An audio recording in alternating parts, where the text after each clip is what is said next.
Alright, this is Matthew chapter 13 and verse 16. I'll actually start at 15.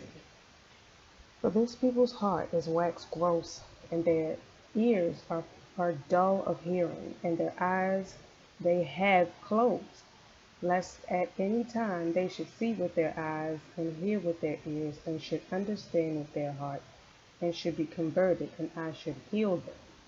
But blessed are your eyes, for they see, and your ears, for they hear.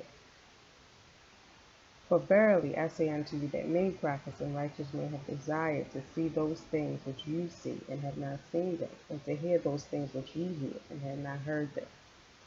And that's the Messiah talking to the disciples, and they are blessed to see the word of the Most High in the flesh, to do what he came to do for his people.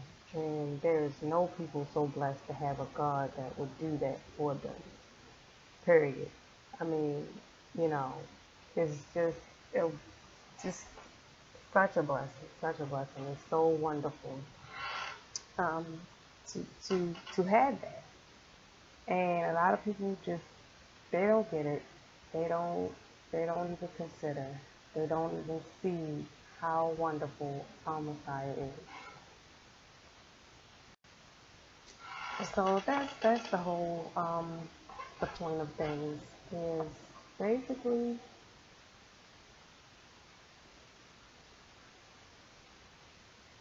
if you're able to see and understand, then you're truly blessed.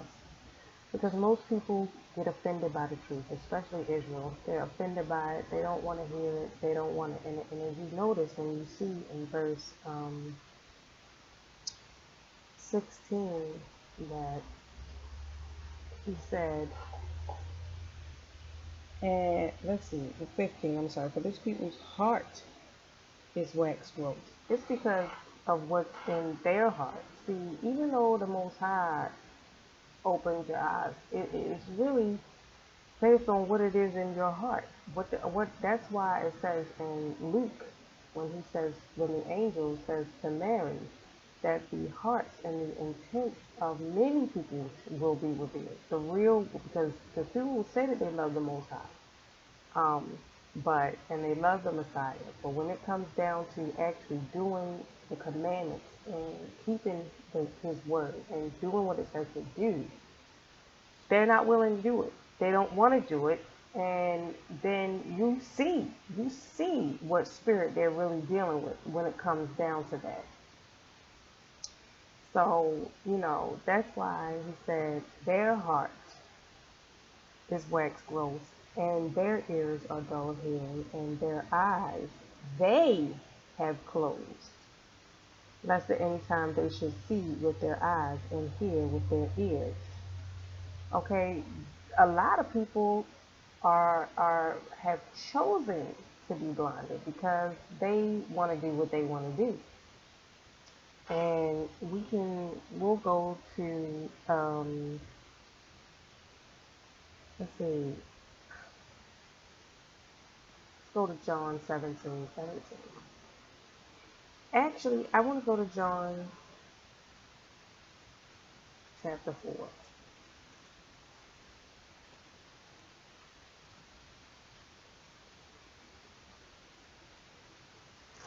John chapter 4, St. John. And this is verse 20.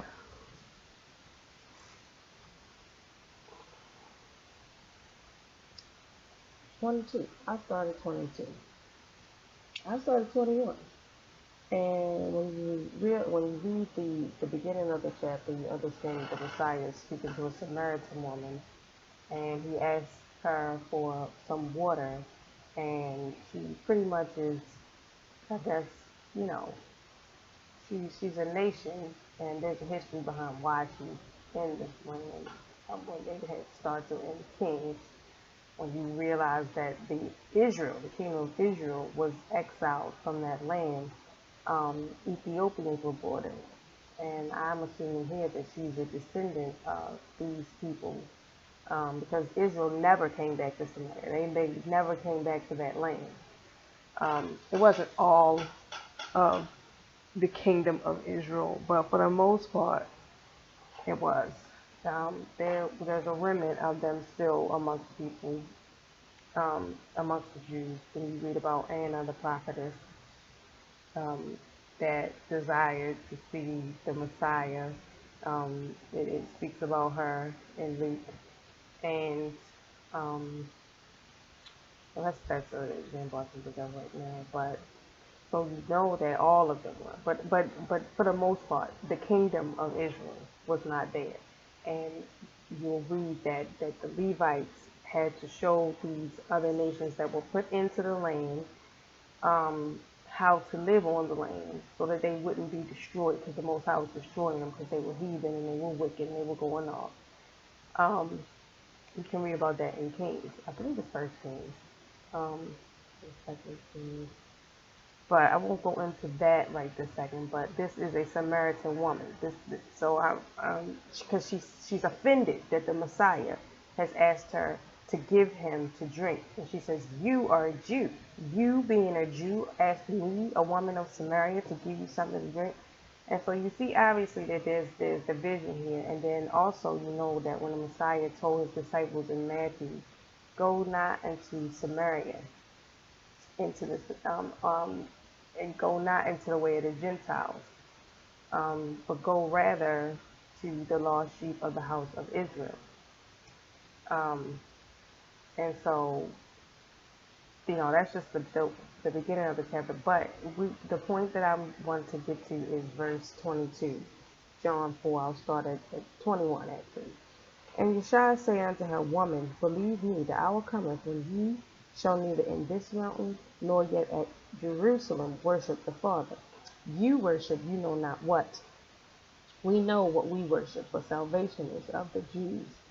But the hour cometh, and now is, when the true worshippers shall worship the Father in spirit and in truth. For the Father seeketh such to worship him. The Most High is a spirit, and they that worship him must worship him in spirit and in truth. All right. So this is something, and so I'm going to go to Luke now to reiterate my point about what the angel says to Mary about the hearts of people, okay, and their true intentions when it comes to worshiping the Most High. This is Luke 1 and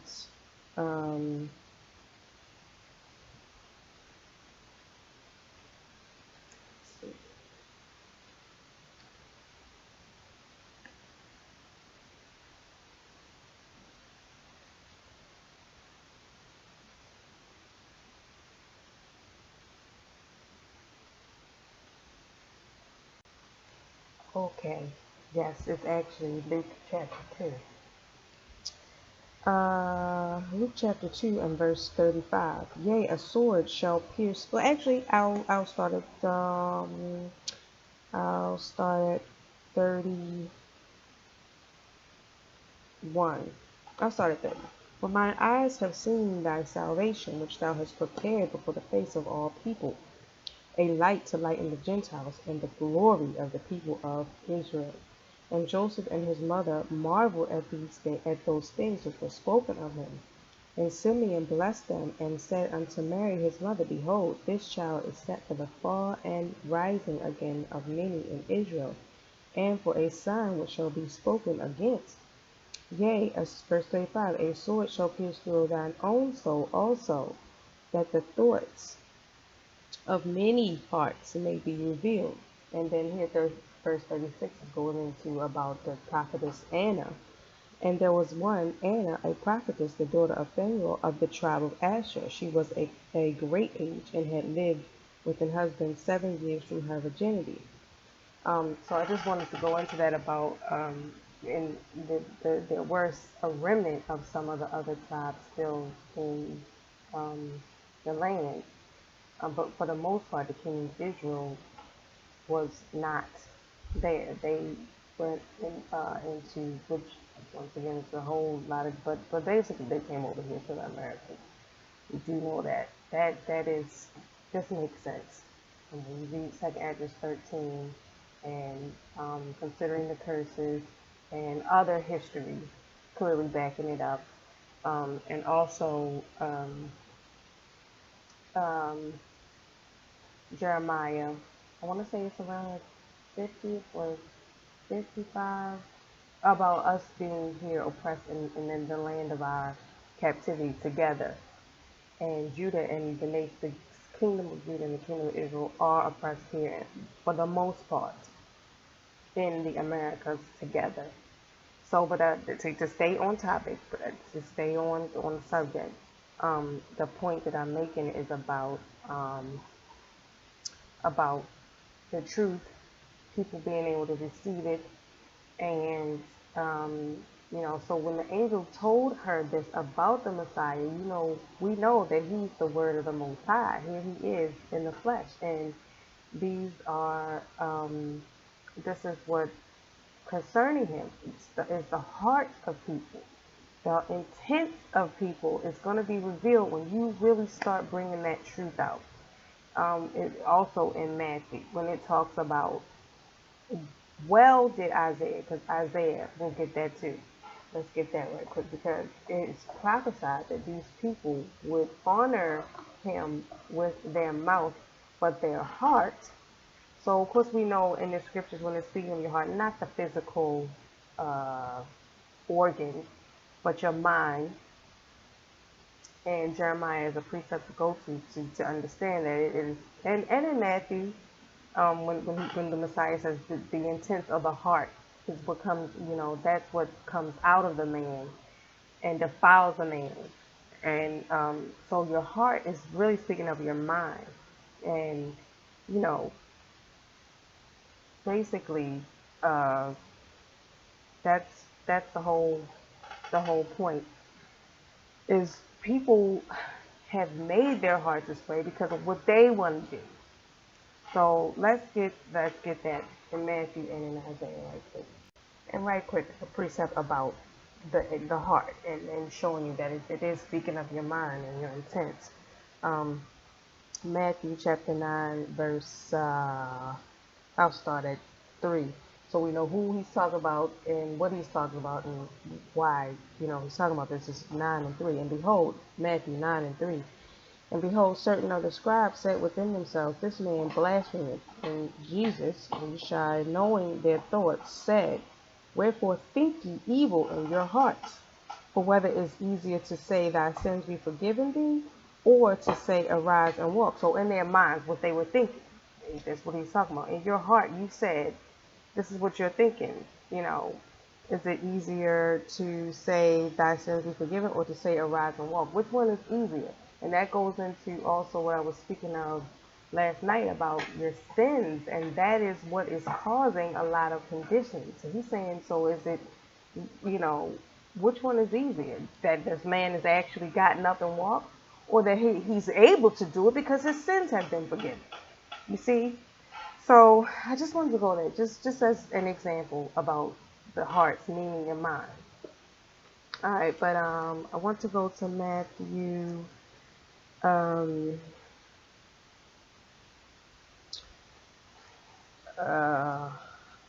see.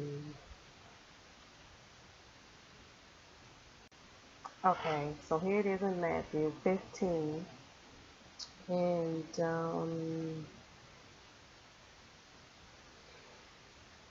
I would really like to start you really should start at verse 1, but I'm going to just start at verse 7, Matthew 15 and 7.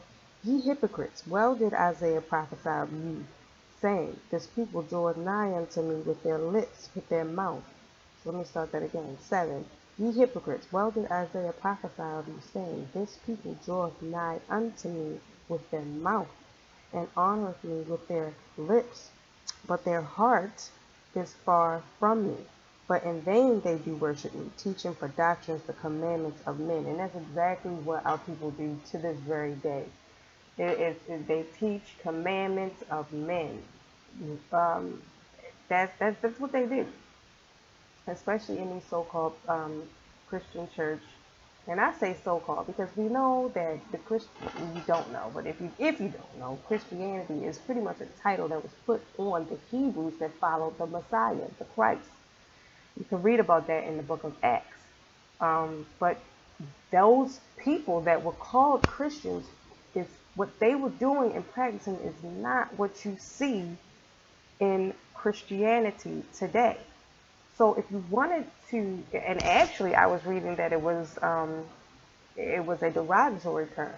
However, in context of what the situation was, basically they were called this because they were Hebrews who believed in the Messiah, whereas though the other Hebrews at the time were they did not know of him. The scattered ones where the apostles and the disciples were going to, or they were the ones in the land who did know about all what had happened, who saw the Messiah, who knew about the crucifixion, who knew who when they were going to these Hebrews, some of them did not accept the Messiah.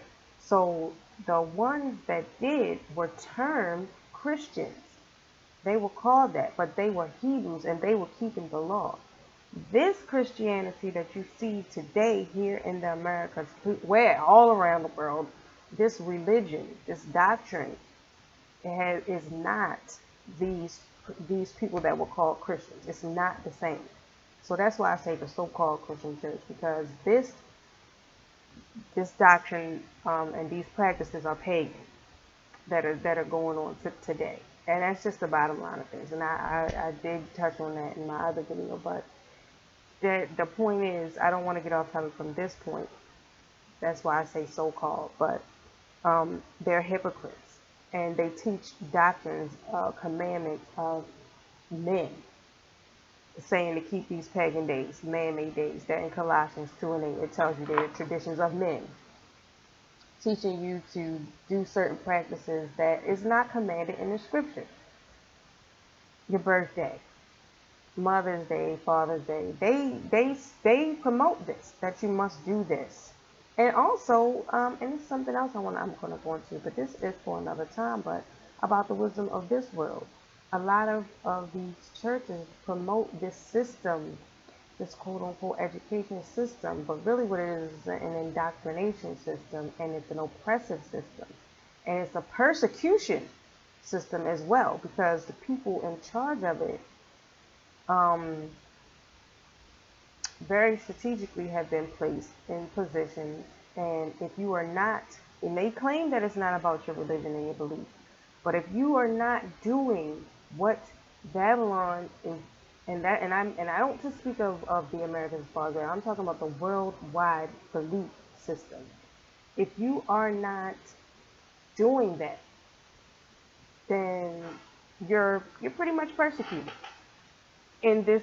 Even when it comes down to this so-called system of education, down to every intricate part of this society, that's what happens. So, but that they also promote this, promote these institutions of learning and things to keep this whole system running.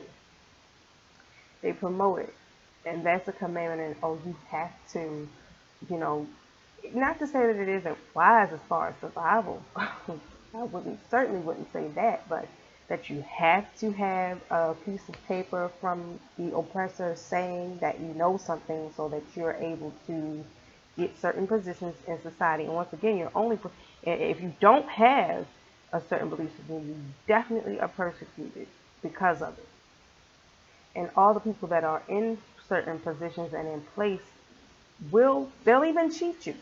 They'll even cheat you and oppress you if you don't have that mindset. All right. So, you know, commandments of men. That they teach this. They forward all the commandments of men that men say that you have to do. That men say this is the way you're supposed to live. That men say this is how you're supposed to be, but not according to what the Messiah says. They're hypocritical. point blank. Um, so yeah, and so but Isaiah said this in let's see, Isaiah 29.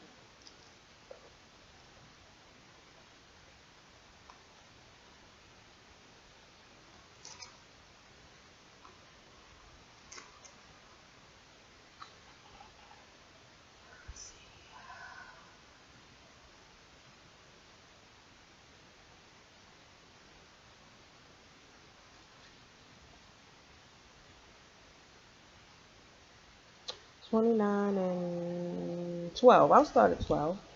All right, Isaiah 29:12. And the book is delivered to him that is not learned, saying, Read this, I pray thee. And he said, I am not learned. Wherefore the Lord said, For as much as this people draw near me with their mouth and with their lips do honor me, but have removed their heart far from me, and their fear towards me is taught by the precept of men. They are not taught to properly fear the Lord at all. It's taught by the precepts of men.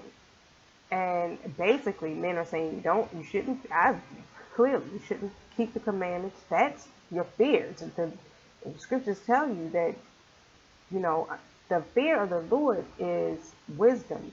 And in Job, and it tells you that you'll depart from evil when you fear the Lord. To understand it, you will depart from evil. I mean, you're going to do what it says, but they don't teach that. They teach that you don't have to do what the scriptures say. It teaches what this world says that you have to do, and promotes all of the worldly pagan days and, like I said, way of life in general. And so that basically is the fear of the Most High is taught by the precept of men. And they'll claim that they love him, but they don't do what he says to do. They actually do the complete opposite. Just point blank. So this is John 14 and 17 again. Even the Spirit of truth, whom the world cannot receive, because it seeth him not, neither knoweth him. But ye know him, for he dwelleth with you, and shall be in you. And the world cannot receive it because they don't want to. They don't want to. They don't. And basically, let's go to, because that's why I went there, to show you that they have stopped their ears pretty much based on what they want to do. And the intent of their heart is how the Most High and the Messiah, how they can manifest in you because of what you want. It's pretty much kind of with anything that you want to do, you're going to see to it that you do it. You're going to open your heart to it. You're going to open your mind to it. But when it's something that you don't want to hear and you don't want to do, you close your mind to it, and the desire to even get the understanding of it. So,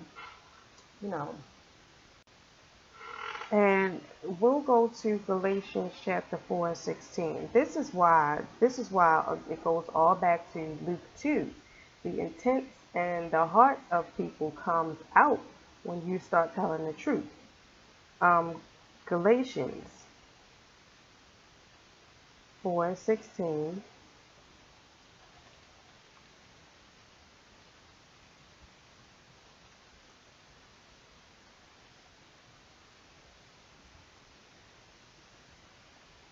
And it says, Am I therefore become your enemy because I tell you the truth?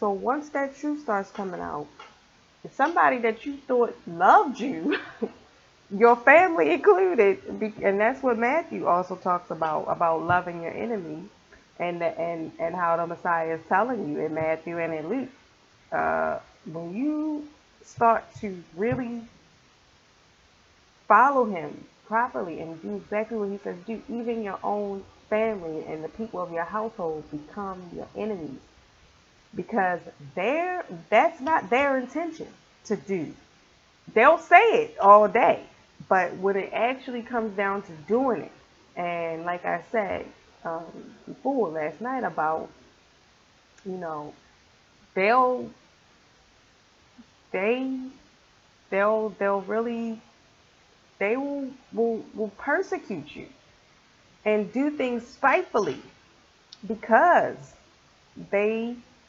that spirit that they're truly working with is not this one. And this can be your own physical family, which is why the Messiah, he said, you know, those that do the will of my Father, they are, let's get that. Okay. Matthew 12 and um, we'll start at 46. While he yet talked to the people, behold, his mother and his brethren stood without, desiring to speak with him. Then one said unto him, Behold, thy mother and thy brethren stand without, desiring to speak with thee. But he answered and said unto them, this is verse 48, but he answered and said unto them, unto him that told him, Who is my mother, and who are my brethren? And he stretched forth his hand toward his disciples, and said, Behold, my mother and my brethren. Verse 50, For whosoever shall do the will of my Father which is in heaven, the same is my brother and sister and mother. And then I'm going to get the precept in Mark, Mark 3 and 30, 31. There came then his brethren and his mother, and standing without sent unto him, calling him. And the multitude sat about him. And they said unto him, Behold, thy mother and thy brethren without seek for thee. And he answered them, saying, Who is my mother or my brethren? And he looked round about on them which sat about him, and said, Behold, my mother and my brethren. For whosoever shall do the will of the Most High, the same is my brother and my mother and my sister. And let me read that. The way it says, the same, but whosoever shall do the will of the Most High, is verse 35, Mark 2 and 35. The same is my brother and my sister and mother.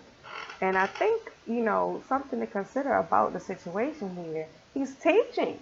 And they know that he came to do the will of his Father. So is it that important that while he's trying to save souls, you know, here, that they're coming, they're calling him? You know, what, you know, it's just something to think about, because, you know, he's saying that those that do the will of his Father is his family. So you can have family that's, you know, according to the flesh, like it tells you in Romans, you know, our people Israel according to the flesh, but there's not all Israel. All Israel is not Israel, because Israel means prince of the power. And if you're not keeping the commandments, you don't have that. You don't have that power. He's not dealing with you. So you can physically be Israel according to the flesh, but, you know, it doesn't matter if you're not doing the will of the Most High. That is who's your family. Those that are doing the will of the Most High. Now, you can look at it spiritually and physically. In reality, physically, there are nations on the earth. Everyone has a bloodline physically. Everyone has, you know, things are you know, mixed up, you know, but still, it goes by who your father is for the, you know, basically. And you're, according to the flesh, you are a nationality. You're a race. You're a race of people. So even if you are, you know, you understand the concept through and through. You can have people treat you better than your own mother, father, brother, sister, who are not in your immediate family, and you call them your sister. Or, you know, like we used to say, oh, cousin, you know, even though it's not your cousin, but you like them very much. So you would say that, but, you know, it literally didn't have to be. You know, you would call some of your good friends that, or you would say that because you love them to the point where they were like your family, but they really weren't your cousin, you know. But anyway, that's the whole concept of that. If you're dealing with, you know, the Messiah, he said, you're his mother, you're his family. If you do that, if you do the will of the Father, and that's a good precept that I want to write down. So yeah, so basically though, it's about the intent of the heart. And so that's why, your enemies of your house, meaning your fleshly family, they can become your enemy, because the intents of their true intents of their heart will be revealed when it comes to the spirit of truth. All right, it's a discerner of the intents of the heart, like it says in the Messiah, his word. He's the living word. He is what the angel's saying to Mary and Joseph. Him. This will reveal the intent of the true intent of the hearts of people. Somebody that you love very much, and that, like I said before, they'll forget about it if they're not trying to get with the truth. And the truth is the truth. People always say, oh, it's just because you say that. But it's the scripture. That's why in Romans it says, that's why, let God be true and every man a liar, so that you're justified in your sayings. Because if you're saying this is not your words, this is his words. And you can't deny that. You can't get around it. So don't say you're following the scripture if you're not doing what it says. Period. Because you really aren't. And people do not like to hear that. And that's what it's talking about, especially Israel. When it's talking about in Romans, when it talks about they do. I bear record, Paul said. They have a zeal for the Most High, but it's not according to knowledge. It's not according to knowing, and that also in Luke 1, the knowledge of salvation. All right, but they'll go, they got a zeal, and they'll go all out and doing this and that at the church, and this and that and this and that. But everything that you're doing is commandments of men. You put all this into things, but you're not doing what the Most High says to do. Because the one thing I noticed, is even with the church, like they'll have even like it is a good thing to look out for the less fortunate and have soup kitchens and things like that, and drive for the homeless. But what you're not doing is telling them what has happened, especially amongst us, our people, why we're in these conditions. Because in general, as a whole, our people are in poverty. It's really bad. So you'll have these Christmas Day gift giveaways, and Christmas is a pagan day that you're supposed to stay away from. So you feel as though you're doing the right thing, but it's not according to knowledge. You'll have Thanksgiving Day dinners and things for the homeless and things like that, but Thanksgiving is a pagan day. It's not commanded by the Most High. It's not what you're supposed to be doing. It's really kind of mockery. It's mockery of the Israelites, the northern kingdom of Israelites. Even the southern kingdom that was brought over here in cargo slave ships. It's mockery. So you're having a free dinner and all this for something that the Most High says to stay away from.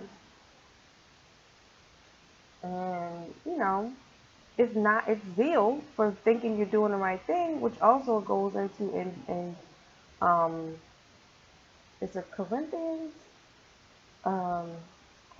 Timothy, Timothy having a form of godliness, but not really. Let me get that. All right, so it's 2 Timothy 3, and I'll start at 1. Also, this is a discerner. These type of people and things that's going on is a discerner of the times that we're in, the last days. This is 3 and 1, 2 Timothy 3 and 1.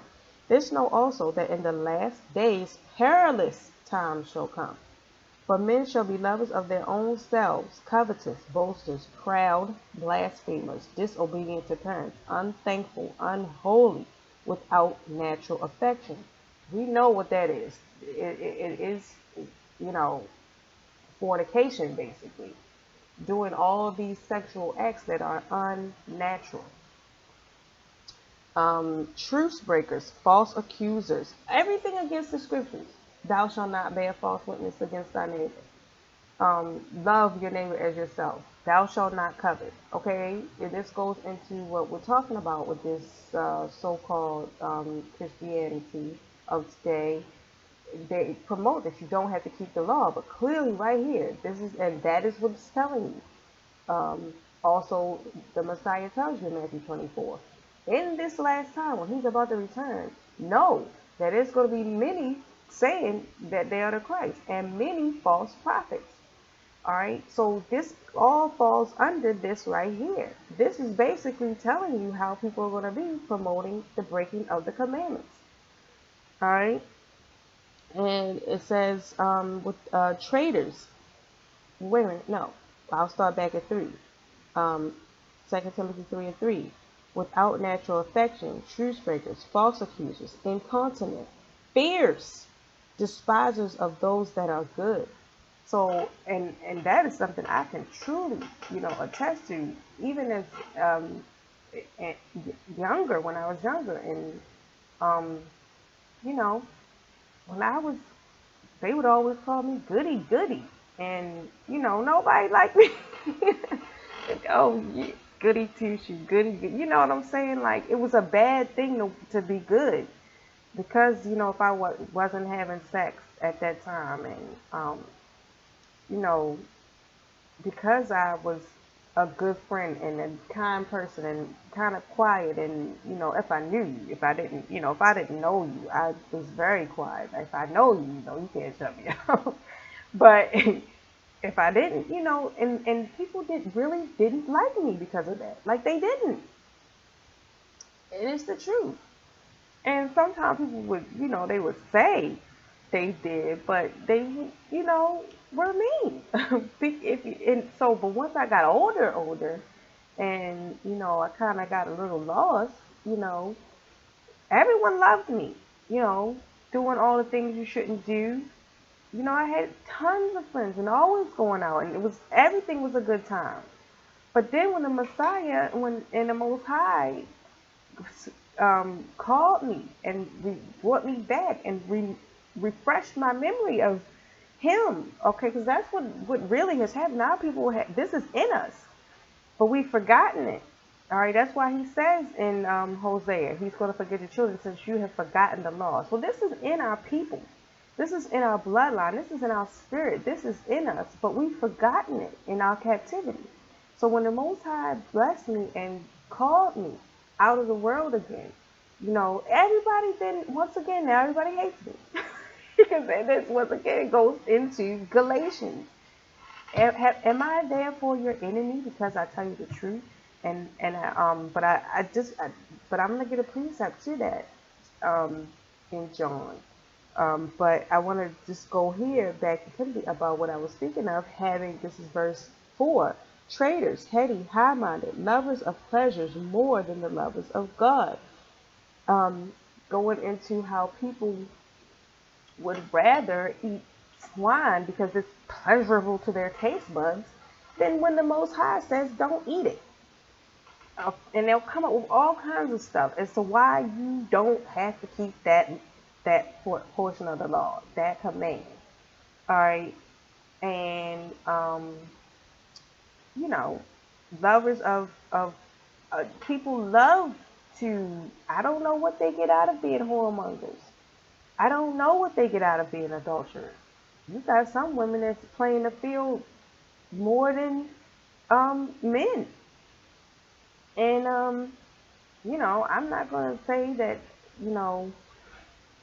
that's just how it is in the world. It's total chaos. Anything goes. Anything goes. And so, this is verse 5, having a form of godliness, but denying the power thereof. From such turn away. So they have a form of godliness. And that's what I wanted to go into about, it's a form of godliness to think that you're doing something right for people when really you're promoting wickedness. Okay? It's they, and let me go into this. 6. For of this sort are they which creep into houses and lead captive silly women laden with sins, led away with diverse lusts, ever learning and never able to come to the knowledge of the truth. And that verse 6, once again, goes more into, um, it also goes into what your heart, what you're lusting after is what you want to do. So it's easy to lead away a silly woman who's laden with sin and has diverse lusts, okay, what they want to do. And it could apply to certain men too, and especially in this so-called Christian church today, the men, they are very passive. The women run the show in the households. Even you have the women pastors, which you're not. Clearly, the scriptures tell you, even in the New Testament, that's a no. In Timothy here, and the Most High tell you in Thessalonians, he's not the author of confusion. Or the Corinthians, he's not. So the women are supposed to be silent in the churches. And if they have a husband, let them ask things that they need to ask at home. But it's not. He's not the author of confusion. It's not supposed to be going on. It's just not. And so how can you say that you're of God and you're of the Most High, and you're doing that? Once again, the intent of the hearts of people. And this would be someone that is a pastor, all right, who's supposed, a pastor's supposed to know the laws of God and know what God wants. And in the so-called Christian church, when they don't want to deal with the Old Testament, we're talking about the New Testament here. So that it's a no that a woman is standing over a congregation, saying that they're a pastor over a congregation. All right, that is not lawful. That's not what the Most High says that you're supposed to be doing. And once again, if you're teaching, if you have to teach your children, and it's once again like the Messiah said to the people, use righteous judgment. If you're a woman and you have been blessed with the law and blessed with the understanding of the word, you're not going to just pass by a man who doesn't know and not teach them and tell them just because you're a woman. That doesn't make sense. Use righteous judgment. Okay, but to be having a church and say you're a pastor over a church and you're a woman, it isn't of the law of God. It is not what he said to be doing. Or like right now, if once again, he said he will pour his spirit out on all flesh. And, you use your vessel to do his will. So if you're telling or you're making the videos, that's different. But to say that you're a minister, pastor, such and so over a congregation and church, according to scripture, that is not lawful. It isn't. So now if that's offensive, the Messiah say, blessed are those who are not offended in him. That's what he said. It's not my words. So, but yeah, I wanted to go into that about the form of godliness. And now I want to go into John, the 7th chapter, because this is about the intents of the heart here that we're talking about. Once again, like what 2 Timothy was saying about the diverse lusts. It's about what you're lusting after, whether it will open your heart to receive the truth or not. And John 7.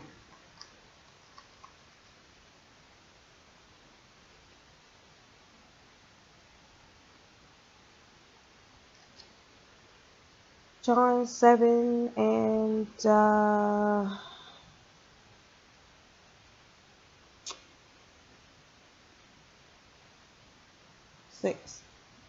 Then Yeshua said unto them, my time is not yet come, but your time is always ready. The world cannot hate you. But this verse 7, but me it hateth, because I testify of it, that the works thereof are evil. And that is clearly perceptual to Galatians 4 and 16. Am I therefore becoming your enemy because I tell you the truth? So yes, the world will hate you when you start testifying that this is not what God says to do. This is not what's in the scriptures. Then you become, oh, you think you're better than me. You think you're this. You think you're that. Something or another, and they hate you, and now they're your enemy. The same thing with the enemies of your own household, with the Messiah. And it's good. It's a good thing to get that too. Uh,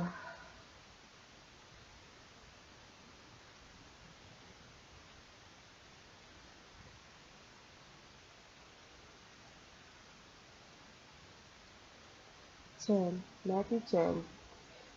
Um,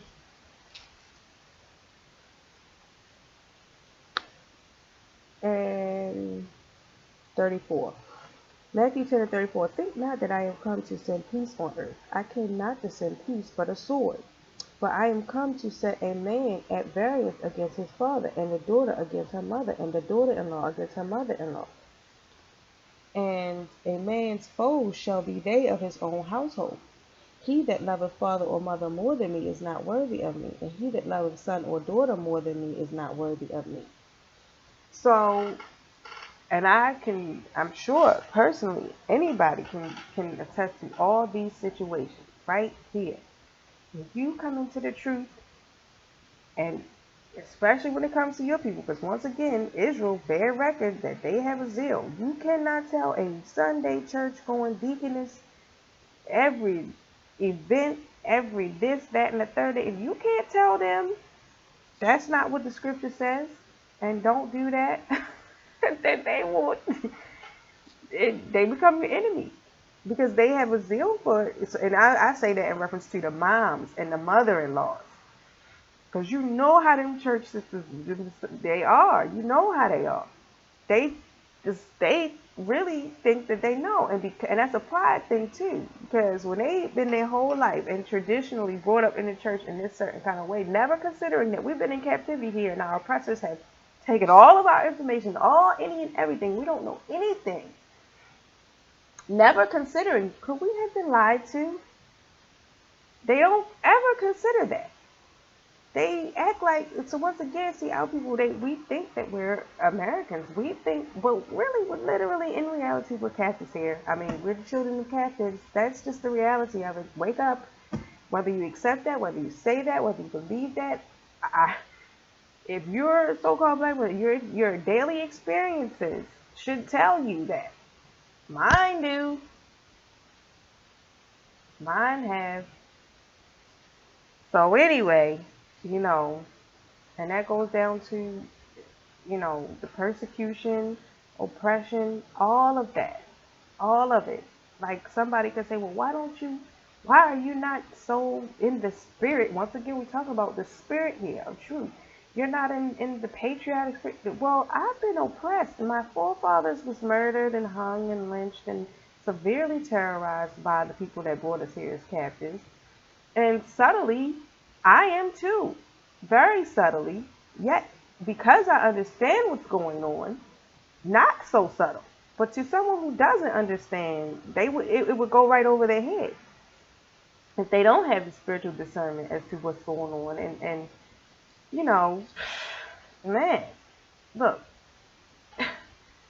that's just what it is. That's just what it is. So we're talking about truth here. And that's something that nobody wants to deal with. And that's why the Messiah is saying the world will hate you, because when you start testifying, when you're in like our people, we're in a situation where we're being told, when you look at the programming box called the TV, I grew up thinking that we were all equal. And they still promote that. They still promote that idea in your movies and in your TV. But TV in reality is not the same. When you start experiencing certain things and you realize, I'm not being treated equally as everyone else. And because I see that I'm severely persecuted, you realize what is really going on. But once again, the adversary will reward you for his purposes.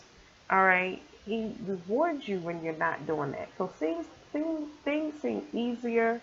Things seem to go a certain way when you're not keeping the laws and you're doing whatever you want to do. It may seem like, and you see some of our, but it's all about illusion. It's all about an illusion. It may seem like, things are going well for our people. But the reality of it is that if you have a certain mindset and you see things for what they are, and you realize that it's not right, the world begins to hate you, even your own, because see, they're comfortable. And that goes into Isaiah too. Okay, our people trust in oppression. They're comfortable. It's the same thing with Moses. Why'd you bring us out of Moses? You brought us out here in the wilderness to die. We were in Egypt. We had this and we had that. And it's the same concept. It's the same thing going on today when you saying, look, we're not free here. Something's not right. We're really not all equal. Some of us might be being promoted when they promote wickedness and also promote the ideas of the system. But as a whole, collectively, we're not. We're not. And I personally cannot understand why the Most High, there is enough in the world for each nation and each person. The Most High gave everyone their own land, but see, when you have a spirit of greed on you, you want everything, all right,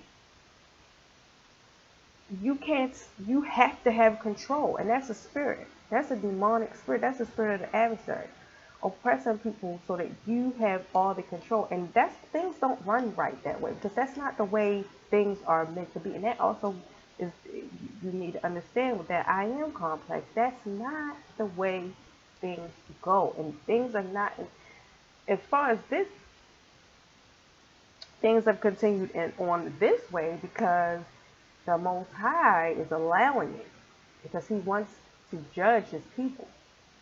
But the way things are, that's why everything is so screwed up, and it seems like it's not enough of this and it's not enough of that, because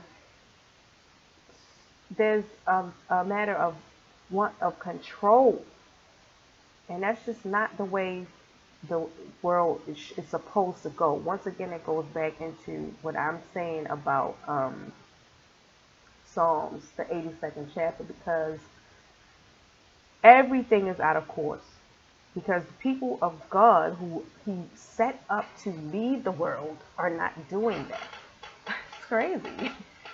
So, that's just what it is.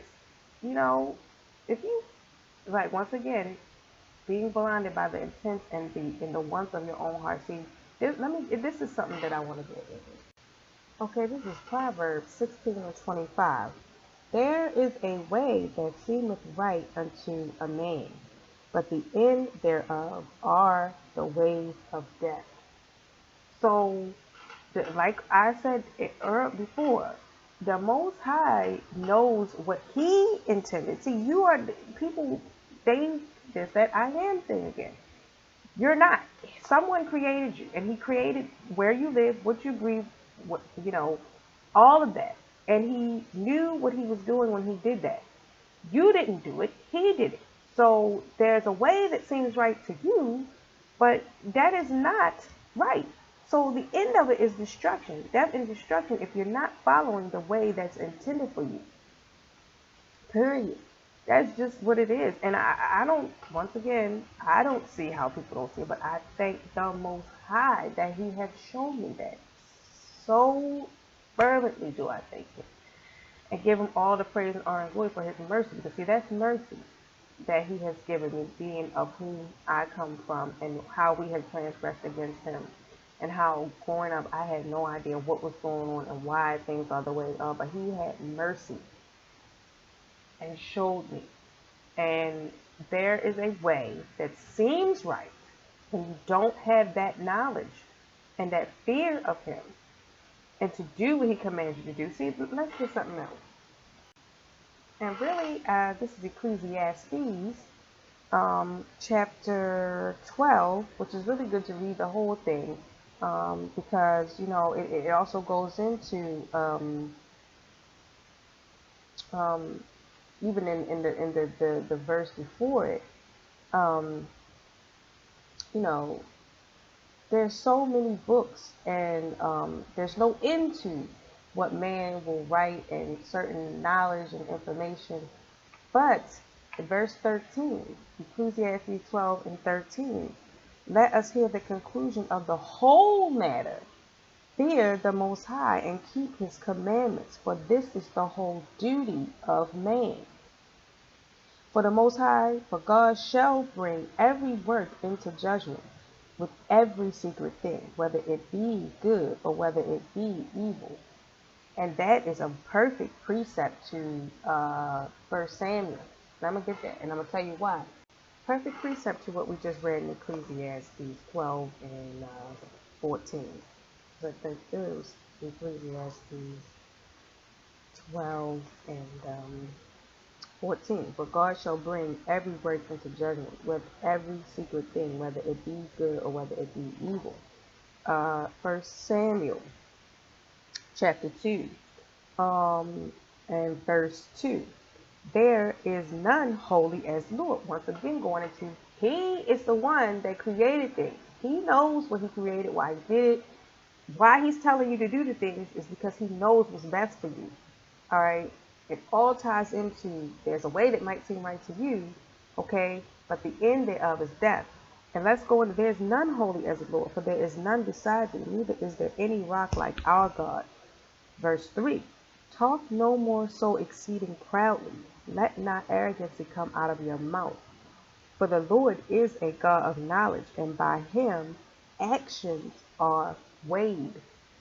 So what did Ecclesiastes 12 and 14 say? There's no secret thing. All your works are going to be judged, whether they're good or bad. And here he's telling you, people are with this I make my this and that, I do what I want to do. I don't have to listen to that. I don't believe that. It's a way, Proverbs, way that seems right to you. All right, but when judgment comes, see, then the Lord is going to weigh your actions. And there's nothing that you've done or said, which is why he's telling you don't even talk so arrogantly about these things, because by him actions are weighed, and you're going to be judged, period and point blank, by what you do. By what you do. One thing, I thank the Most High. You can't, and that's something else, I always say, like Paul says in Corinthians, if anybody knows anything at all, they know they don't know anything. I don't profess to know this and that. I read the scriptures and thank the Most High for the understanding that he's given me. But I don't know anything. I'm not going to know anything until the Messiah come back and tell me.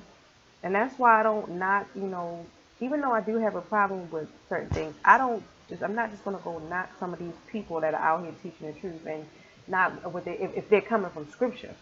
Now, if they're not coming from scripture, which a lot of times, sad to say, they're not. Some things that they're coming with are not scriptural. They're not. But you claim to be teaching the word. So, but they are waking people up and telling them, look, because like I said before, the most important thing is recognizing that you're an Israelite if you are, and our ancestors have made a covenant. It's the Most High is everlasting, he's everlasting. There's no end to him. He is the beginning and the end. So this is an everlasting covenant, and there's no breaking it. So understanding who you are and repenting as an Israelite and recognizing the wrong of our forefathers is so very important. So that is one thing that I can't not all of these things, because they're telling people who they are. But it's just like I said, the Most High is not the author of confusion. That's the adversary creeps in and want to do everything he can to destroy as many souls as he can, even in the truth. But you can't deceive the elect. So we'll just leave that at that. But so that's why I don't go around saying, oh, like a lot of these people do. They're real proud about what they say, but you don't know. You don't know. You don't know anything. You do not know. The Most High is the one that's omniscient and omnipotent. So because of those two things, he knows everything. Because he's omniscient and he is omnipotent. So he knows everything. He's all power. He's everything. He's everywhere, omnipresent as well. So that's what it tells you in the scriptures. The eyes of the Lord go to and fro through the earth. There's nothing here. That's what he's telling you in Ecclesiastes. There's no secret thing. Even in Psalm 94. He that hath formed the eye, shall he not see? And he that formed the ear, shall he not hear? And that goes into Jude, verse 14 and 15, about, you know, all the hard speeches and all these hard words that have been said against the Most High, all these blasphemies and this pride of people who think that they're right. All right, he is coming to judge for that. And this is what he has set his servants to do. You know, and it's a hard thing to do when you're dealing with people who don't want to get right, don't want, and that's how beautiful and how merciful the Most High is. That he sends people who love him. Because we love him, we're doing that, but we're treated horribly and persecuted, even have been killed because we're trying to tell you to repent. But because you have this spirit on you, where as though you think that you know and you think that you're right, you want none of that. Just like he said in Psalms 82, especially with Israel. All right, my people with none of me. They ain't trying to hear it. They don't want nothing to do with that. And it is just, but it is knowing the reward, is what, and loving the Most High, period, is all, blessed are those that are persecuted for his sake, but he tell you, blessed are the meek, meaning the quiet in the earth. We don't have power, we can't do anything. We're the quiet of the earth, we're the meek, we're the weak. All right, but blessed, you're blessed because, and now he's trying to tell you, look at the signs of the time in Matthew 24 when he told the disciples, look around, when my second coming, look at the signs of the times of things that's going on. And when you're caught up in all these distractions out here, once again, like the adversary likes to do, he likes to exalt those that will bow down to him, and gives the illusion to others that this is the way to be and this is the way to go, but it's not. The end thereof is death. That's what sin is. That is what sin is. It tells you that. Romans, let's get that. Okay, Romans 6 and 23. For the wages of sin is death, but the gift of the Most High is eternal life through Jesus Christ our Lord. 1 John 3 and 4. And let's get that sin is the transgression of the law. And this goes into the word, the living word. That's why the Messiah says that when you dishonor him, if you love him, you keep his commandments. But when you don't do that, the will of the Father, that he's the word. So when you're following him, that's why he say no man comes to the Father but by me. Do what he says to do, and you're going to get to the Father. They're going to, like he says in John 10, they will make their abode with you. Because like he tells you, also I believe in John, he and his Father are one. They're the same mind. They were together in the beginning. All right? This is our power. So, so when you're doing what he says to do, then you love him, then that's life. That's eternal life through the word of God, through the word of the Most High. That's the Messiah. You're not getting to the Most High without him. He's the living word. He sent his word. It's love. It's just true love. 1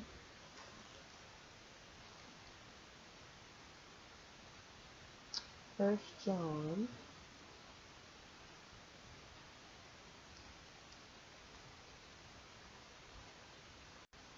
All right, 1 John 3 and verse 4. Whosoever committeth sin transgresseth also the law.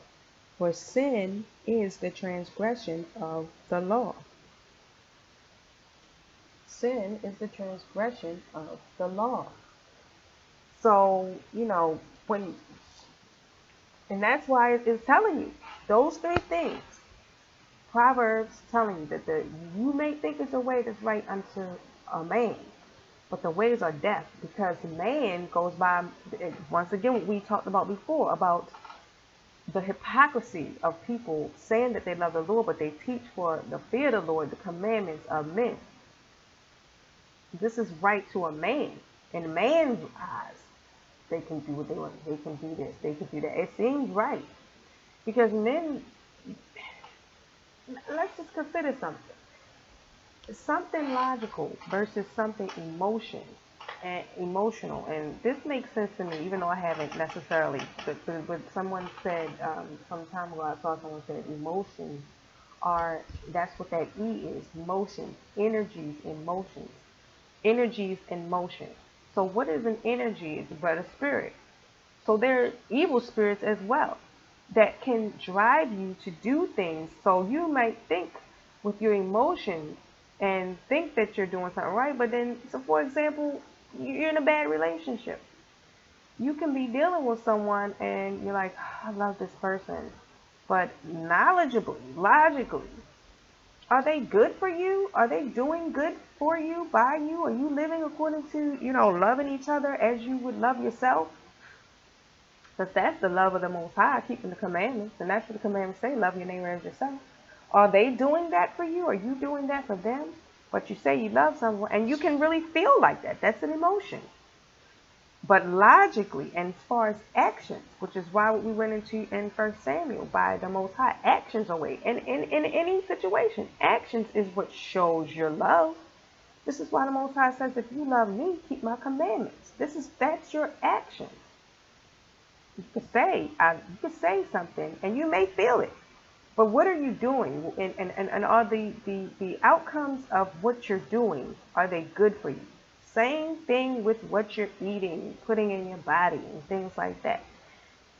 Emotion, it tastes really good to you. So you think, because it's just like acquiring a taste. Like, when you were little and you couldn't stand beer, and you're like, or alcohol, and you're looking for, and you're like, well, why do you drink this? This is so nasty. And they tell you got to acquire a taste for it. So when you grow up and you're taught something tastes good, you already think that. Because it's all about in your mindset, in your heart. All right. Once you really understand about certain things and they just utterly disgust you, you don't want to eat it. And you wouldn't even consider it tasting good. So, all of that is emotion. You think that you like something, but the outcomes of it, you got high blood pressure, diabetes, all this kind of stuff, is the outcomes of eating these things good for you? Do they do good things for you? So you might think you like it, but really your body is telling you, no, you don't. It's all about what you do at the end of the day. Fear the Most High and keep His commandments. And what we said in Deuteronomy, what He said in Deuteronomy, we reviewed it, what He said in Deuteronomy. Fear Him, keep the commandments for your own good. For your own good. So that is all about what truth is. So, and the world can't receive it. And the world. And so people say, that is also something about with the John 3:16 thing. Understand, there's many definitions of what a world is. All right, and the Most High, He tells you in 1 John as well, if you love the world, then the love of the Father is not in you. So what world are you talking about? There's a level of understanding to things. And, it's very evident that there's different worlds of things. A world, what is the definition of a world? There's several definitions of many things. So when you tell the world, this society as we know it, that what they're doing is wrong and this is not the most, they don't like it. And pride plays a huge part of that. And that's why in Proverbs also tells you, that's one of the things the Most High hates. He hates a proud look. He hates pride. Because when you're proud, it's like no one can tell you anything. And there, after that comes hypocrisy, all kinds of deceit. Nothing positive comes out of being too proud to be able to open your mind to what's true. And so I'm just going to say, um, John 17:17. I'm just going to read that.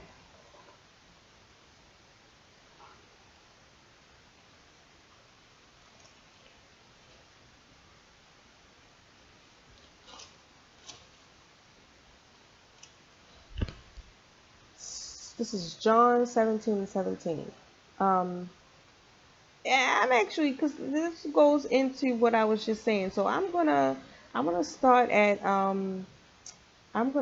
verse 12. While I was with them in the world, I kept them in thy name. Those that thou gavest me I have kept, and none of them is lost, but the son of perdition, that scripture might be fulfilled. And now come I to thee, and these things I speak in the world, that they might have my joy fulfilled in themselves. I have given them thy word, and the world hath hated them, because they are not of the world, even as I am not of the world. He's talking about his disciples, and this is also talking about the elect, because once again, we've been given to him from the Father. He gave it, and can nobody take them out of his hand. You can't. You can't do it. Period. All right. Um, I have given them thy word. And so once again, the Messiah is the word of the Most High. He's given that to his chosen, to his people, his elect. All right, I have given them thy word, and the world hath hated them, because they are not of the world, even as I am not of the world. I pray that thou shouldest take them out of the world, but that thou shouldest keep them. I pray not that thou shouldest take them out of the world, because we need to be an example and a light. This is what I see, you know, but that thou shouldest keep them from the evil. See, and that's all. That's what that's something that anybody is really for. You don't want to be. You don't want to be mistreated, and that's why the Most High said he does. He's gonna recompense. Isn't it a righteous thing? He says, tells you in Thessalonians to recompense those that trouble his servants. It's a righteous thing. He says that also in John and Matthew. He says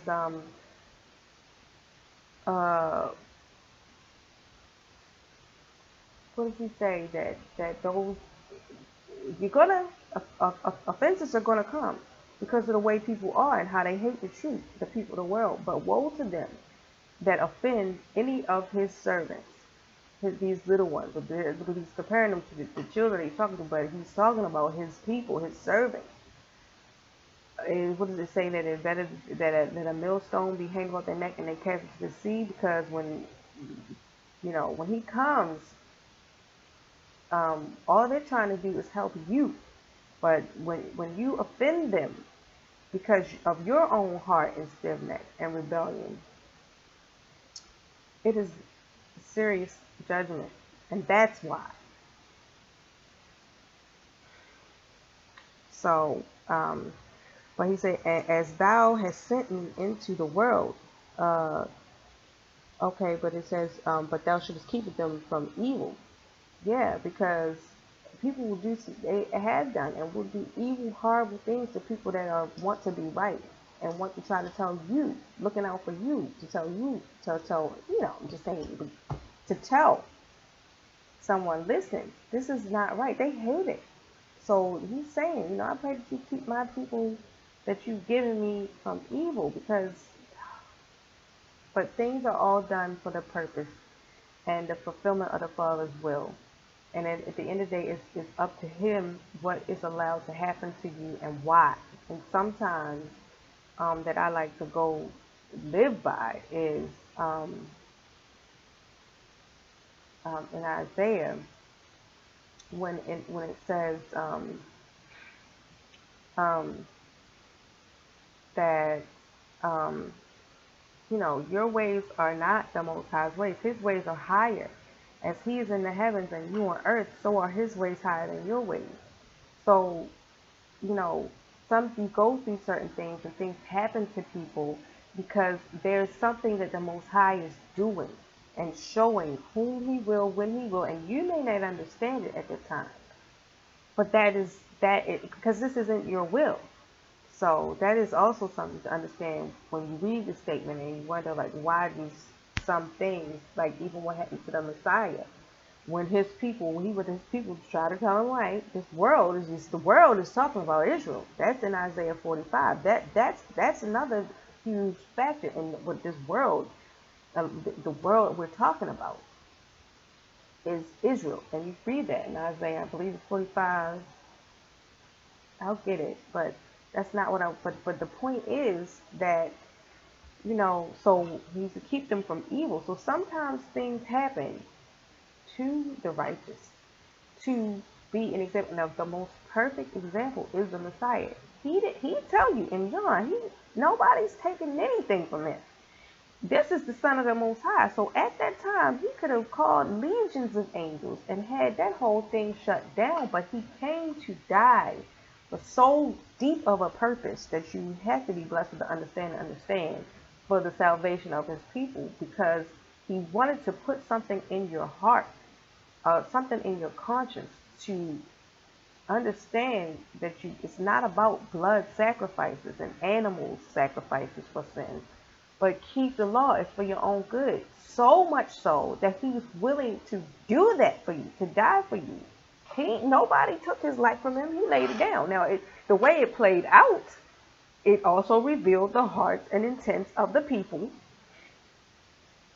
It was a discerner of spirits. That's what it was talking about. This child is set for the rise and the fall of this people and their salvation. All right. It was a discerning of the intent of the hearts of these people. But if that wasn't the will of the Father for that to happen, please know that nothing would have happened. I mean, if anything, man, people would have been seriously demolished. Like, that's just the truth. Come on now, think. So, but I pray not that thou shouldest take them out of the world, but that thou shouldest keep them from the evil. They are not of the world, even as I am not of the world. And that's something else that when he said, if this was my kingdom, then would my servants fight. But this is not my time right now. This is not my world. This is the time of the Gentiles. This is the time where they are having their time and their salvation through the adversary. So wasn't his kingdom, but he came to tell you, prepare yourself, because it's coming. So, as thou hast sent me into the world, even so have I also sent them into the world. And for their sakes I sanctify myself, that they might also be sanctified through the truth. So this is part of a thing that had not quite happened at this time yet, but in future time to come. This is the flood. The flood that was cast out of the serpent's mouth is lies and deceit and doctrine and religion, all sent out after the woman and the child. The woman is Israel, to keep them from this. But here's the truth. This is the sanctification of that woman, of Israel, of that nation, of the bride of the Messiah, of his people. The truth. And it's something that's like so beautiful. It's just so deep. All the things that happened in the beginning and in the first testament, the first covenant that was made with the people, and how the physical Red Sea was split, how that sea was split. All right, there's something deep to think about. The Red Sea that was split, and the people walked through on dry land. Now understand what this serpent has cast out of his mouth, this flood, these waters, that the truth will sanctify you from. All right. This is When you follow the Messiah, this is how you're going to get through the valley of the shadow of death. He's your shepherd. You follow him, follow his word. And he has prepared a table for you in the presence of your enemies. All right, but if you follow him, you're going to dwell in his house forever. Doesn't the scripture say, didn't he tell you in John that in his house there are many mansions? In his father's house there are many mansions. If it weren't so, he wouldn't have told you. So, it's just, I want to give something else. Let's see. So, but 17 to 17 was to sanctify them through thy truth. Thy word is truth. What did he say? Once again, in 14 and John 14. He is the truth and the way and the life. All right, and that's how you're going to dwell in the house of the Lord forever. That is that promise. That was the initial intent for Adam. But the adversary fell. He was jealous. All the things that the law tells you not to do. And he set that trap out there for him to fall. And he used his beloved, bone of his bone, flesh of his flesh, to do it. So that's why, and something else that I noticed, that when families, when you think of even down to certain relationships, abusive relationships and things like that, that usually doesn't happen to people that have a tightly knit family. Usually that doesn't happen because they know that they have support. They know that they have someone that's going to be there for them. So they know that they don't have to deal with certain things and that they are more worthy of certain treatments and things. I mean, it even goes down to our people. Like right now, our people as a nation, we're being abused. Where we are mentally. Being told that we're someone we're not, being told that you have to have this way of life that makes you something, that makes you something that isn't really of your heritage or culture. That's mental abuse. It is. Just like the scriptures say, this is no more are they going to say, bow down so that we may go over. Meaning just lay down and let us walk all over you. And that's what's happening. And the saddest thing about it is the mental abuse part is that we think that it's okay. Because we don't, and once again, it goes into, and this is perfect as to what I'm talking about. I'm going to get this. Okay, this is Isaiah 30, and I'll start at verse 8. Now go, write it before them in a table, and note it in a book, that it may be for the time to come forever and ever, that this is a rebellious people, lying children, children that will not hear the law of the Lord.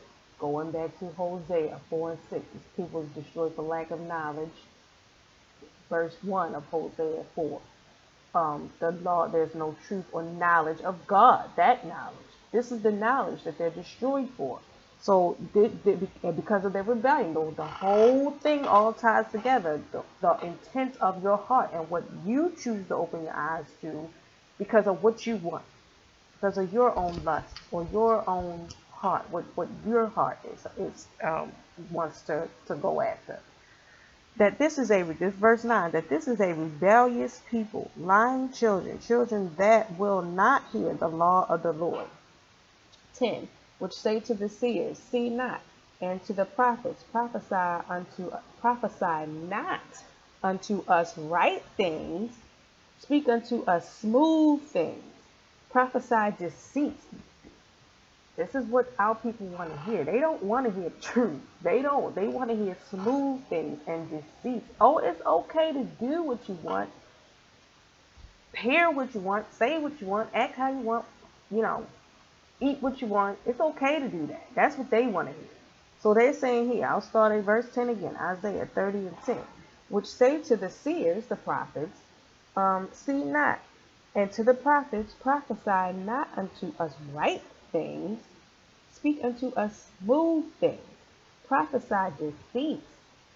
All right, get you out of the way, turn aside out of the path, cause the Holy One of Israel to cease from before us. They don't want to hear it. Don't prophesy right things, prophesy smooth things. Get out the way, move, turn aside, get out of my way. I don't want to hear that. You telling me the truth? I don't want to hear it. Cause the true Holy One of Israel to cease. Stop that. Stop it. Stop telling me about the Messiah. Stop telling me about our God. Stop telling me the truth. I don't want to hear that. Get out the way. Basically, Wherefore, verse 12, Isaiah 30:12. Wherefore, now because of this, wherefore, thus saith the Holy One of Israel, because you despise this word, and trust in oppression and perverseness, and stay thereon, therefore this iniquity shall be as a breach ready to fall, swelling out in a high wall, whose breaking cometh suddenly and in an instant. We are broken down, and we trust in perverseness, and it's just so devastating for anyone that has a spiritual eye to see the condition of our people. It's very sad. It is so terrible, because the worst part about it is that our people don't see anything wrong. They don't see anything wrong with the way we're treated as a people. They can't. They don't, because the things that they see something wrong with, they will try to do a little march or something or another. But as a whole, collectively, we are abused. Is the point that I was making. As a people, we're abused. We're lied to. We're discriminated against. We're oppressed. And because we refuse to accept why this is happening and accept our only defense and our only help, you can form whatever group you want, but come on, it hasn't worked. Nothing's going to work. There's nothing else for you, but they don't want to hear that. They don't want to hear that. And like I said in the other video, about the black power, my black power people, my Pan-Africanness and Egyptologists and natural this and all this stuff. To me, to be honest, even with this, I've heard people refer to as the natural hair movement. That to me sounds just as crazy as when I now that I've been blessed to see things. It's just as crazy as me seeing a chick an Israelite walking down the street with a wig on her head and green contacts. That is not your hair. They're not your eyes. Why do you think that looks good? To me, when I look at that, now if you naturally have lighter eyes, that's different. You can see the difference. But why do you feel as though you're not attractive? It doesn't look right. It doesn't. It looks crazy. It really looks crazy. It does. To see a beautiful, dark, lovely toned sister with some weave in her head looks crazy. It does. And this is not about race. This is about reality. That's one of the things that the scriptures tell you. Okay, it's when you look at some of these TVs, once again, the programming box, the TV program box. When you look at these shows, sometimes you might see somebody in the background or something, like an extra. You might see an extra somewhere walking past with her hair natural.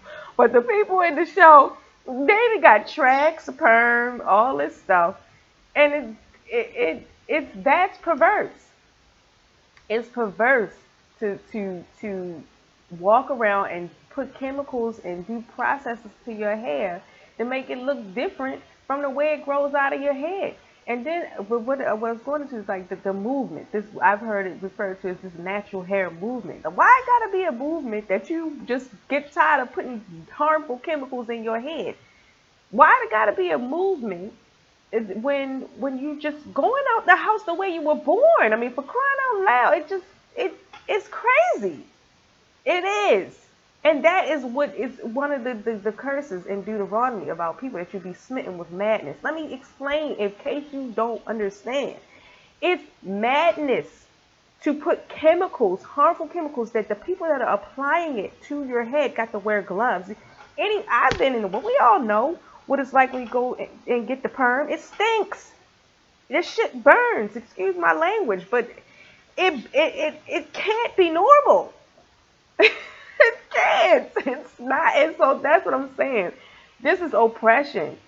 Whether you understand that or not, to look at a program and never see the people on there who look like you wearing their hair the way it grows out their head is oppression. It's a form of programming to make you think that this is the way your hair is supposed to look. And that's just not right. It's not. I remember long ago, I always was off and on with it. I remember when I was even I was blessed to have this certain understanding when I was younger in school. And I remember I didn't get a perm. I said, I'm not getting perms. I'm not getting a perm. I was maybe in middle school or something, but I didn't get it. Man, they got on me so bad. Oh, your hair nappy. You need a perm. What you doing? What is wrong? You need your hair done. This is the mentality, but this is because of the programming. I'm like, what? And then, some of the people were so funny that were saying these things. Their sisters never had a perm. They had like little bead twists. You know what I'm saying? They didn't have, I'm like, well, you saying that to me, but what's wrong? What my hair? Like, I like my hair. What's wrong with that? But and the funny thing about that is that even when it was, and I didn't have a perm or whatever, I had still gotten it straightened and that's still that ain't enough to not get harassed by your people. You got to be bone processed, live, straight. It's crazy. It's indeed crazy, and that's just the truth. So my point being though, is that it's oppression, and it's perverse. It's perverse to think that you can't go outside with your hair the way it grows out of your head because it's ugly. And people really think that. Like, I remember having conversations about with friends about getting cornrows for their child or something like that, and they're like, oh well, no, I can't let it grow out. It's gonna be nappy, and you know what I'm saying? It's just sad. It's really not funny. Like, it's very seriously. It's really sad, and it's madness. The point that I'm making, it's madness to dye your hair blonde. Like once again, if that was the way your hair, you can tell. But when you're deliberately doing something because you feel as though you're not good enough, that's madness.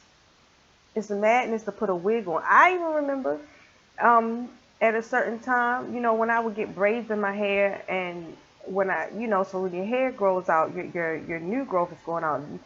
You got a hat on. Like, if you can't get to the hairdresser right away, you got a hat on, or you got a wig on, because you just can't be seen with your hair the way it grows out of your head. It's that bad. Some of our people really don't get that there's nothing wrong with it. They don't. Like, we have no clue of that. And it's madness. It is sheer madness to dye your hair certain colors that, wouldn't. I mean, sometimes when you're doing something fun or something like that, because what's shunned was not accepted. Like, say you put you talking about you gonna put a highlight in your hair. It's considered unprofessional. Now I see more people do it. Like, they'll have a little green or, like a little blue or something like that. So, but if you're saying you're gonna highlight your hair for a little fun, why is it that it's only the colors red or blonde or something like that's not considered? Even that's really not considered so professional. I mean, but our people don't see it that way. But I mean, whatever, because that's a whole nother thing on what's considered professional. I mean, because that is one of the reasons why a lot of our people say that they do this, because it is not considered professional or it's not acceptable in their line of work or whatever. But that is also part of what what Isaiah is talking about. This is part of the oppression. That's oppression. And it's oppression, and it's perverse to feel as though that's acceptable. There's nothing wrong. No one else has a problem with the way they hair. But see, one of the other reasons with this part of this oppression is you understand that the scriptures tell you that the Father's hair is like the pure wool. So because our oppressor's hair don't look that way, and they is also a part of keeping you from understanding who you are and how special you are, especially even in your appearance, because you look like the Most High. That's part of it too. So they can't stand to see that. And that's not always the case. I mean, it's not, but I've seen with my own eyes and heard, that they do feel that way. So it's not something I'm making up. I mean, once again, it is oppression. That's just the bottom line of things. That's just the truth. So, yeah, but because if we were doing what we were supposed to do and keeping the laws of our God, none of these things would be an issue. They wouldn't be an issue. It wouldn't, because He would take care of us. He would be with us. We wouldn't have to be in a land of captivity where everybody's all here together, but your captors want to keep you down. Everybody else is allowed to prosper and live and have their own this and own that, and but not you. You know what I mean? Some of our people do, but that's a whole nother thing as to why some. It's all about the illusion.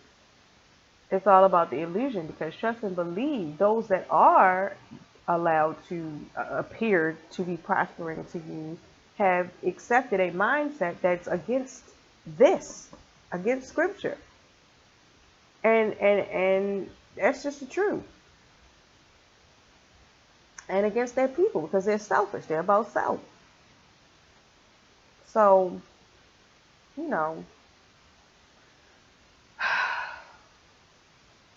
I'll just I guess leave it at that. Um,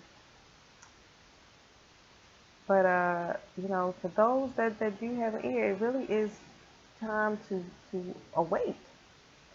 And it's not about a movement, or this is prophecy being fulfilled. There's nothing that can be done about the children of God being awakened. That's just what it is. Because, and that once again goes into that pride thing, like people think that they're above the Most High. They think that they're God. And, that's just not the case. And the Most High is, he's visiting. He's visiting. And, that he's beginning to visit all over the earth. And, it's perilous times. It's indeed, especially for the Israelites, everywhere on the planet. It doesn't matter where you go. Can't escape it. But, like I said, I just wanted to, on the Sabbath, talking about truth. And another thing, too, I think a lot of people, they don't recognize some things that are true. And they don't, it's easier. It's easier. And this also goes into this Isaiah 30, it's perverse to accept certain things just because it's easier. And it's just like he says, the Lord says, about, this generation, there's no faith. Like I had a conversation with a family member, whenever that's going to happen. Once again, goes into because people are not judged right away. They think that they might as well just go ahead and be wicked, but because judgment never, sometimes it comes real quick, but not always. A lot of times it doesn't. So they think like, oh, well, what's the point? A lot of people. So that's a generation of where there's no faith. And,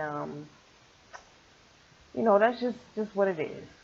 And, it's just, so they'll hear the truth, but because they care more about the cares of this life, like the Messiah says when he gives the parable of the sower to the disciples, they'll see it. And it's also in Ezekiel as well. These people will hear the words, but they are not going to do it, because it's still a matter of, many different reasons why. Like what we're talking about right now about, it's easier, or what's really in their heart is something else, or many things. But by the Most High actions are ways. And so I would say shalom, um, and end it there. But you know, truth is just like it says in I believe it's First Ezra. The truth is more powerful than how people have fell for women, but the truth is even more powerful than that. So I might get that and then end it right there. Absolutely, praise the Most High. That's right. This is First Ezra, chapter 4, and I will. I will.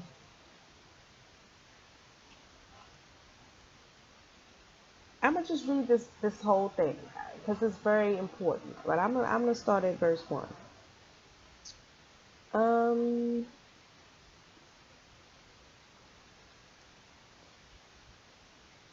Actually, it really kind of starts at. It starts at chapter 3. Uh. Actually, let's see. I know when I do this because it's just so good, like all the information, but it's so much to bring out. It's not ever too much, but um, um, but I will. I'll let's start it. We'll start it at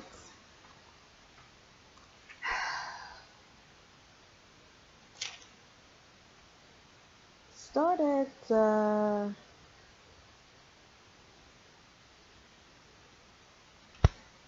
We'll start at chapter 3, but really should start at chapter 1 and read on through about what the situation is, or they're declaring where strength is, all right, and what strength is. And, you know, if I had like one of those, if I was tech savvy, I would just play it out for you and let it just end like that. But I'm not, and I don't know how to do it. But so I had to read it. But this is uh First Ezra chapter 3. Now when Darius reigned, he made a great feast unto all his subjects, and unto all his household, and unto all the princes of Media and Persia, and to all the governors and captains and lieutenants that were under him, from India unto Ethiopia, of 127 provinces. And when they had eaten and drunken, and being satisfied, were gone home, then Darius the king went into his bedchamber and slept, and soon after awaked.